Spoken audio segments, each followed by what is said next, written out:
Бул Самаркандек айылындагы ооруканада жаңы ачылган хирургия бөлүмү. Бөлүм ачылганына бир канча убакыт болгону менен бейтаптарды кабыл ала элек. Анткени мында хирург, дарыгер жок. Ошондой эле керектүү медициналык каражаттар менен камсыздалган эмес. Быйыл ушул бөлүм ачылды. Мына азыр 3 ай болуп кетип атат ачылганыга.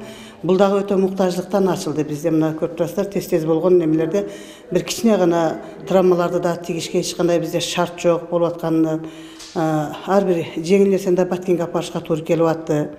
Бирок ичинде анча-мынча оборудованиялар жетишсиз, хирургический болду болуп калат. Кудай калса мына тендер менен неме менен.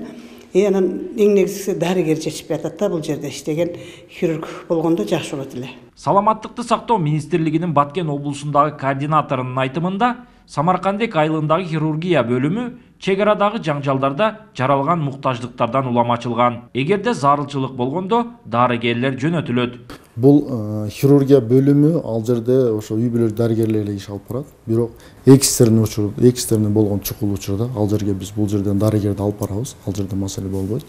Бирок азыркы күндө сиз туура айтасыз, ал жерде хирург дарыгер жоктугунан ал жер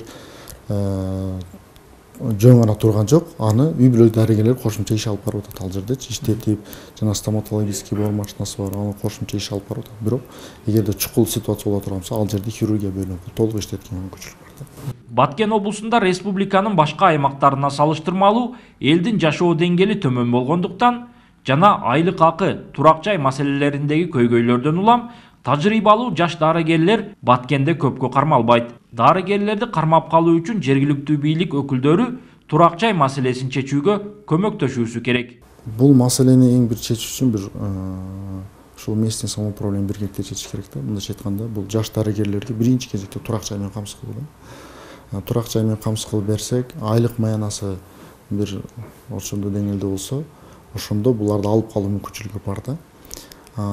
Буларды мындай карап көрсөк, республика боюнча 170 депозит бар, ушу жаш дарыгерлерге стимул катары берилет.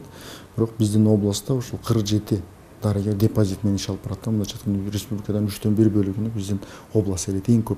Баткен облусундагы дарыгерлердин тартыштыгынан айрым мезгилде бейтаптар кошуна өлкөлөрдүн ооруканаларына же болбосо Ош, Бишкек шаарларына барууга мажбур болушат. Ал эми Баткен облусуна берилген өзгөчө макам саламаттыкты сактоо тармагындагы кадр маселесин чечүүгө жардам берет дешет жергиликтүүлөр. Улан Маккамбаев, ЛТР, Баткен облусу.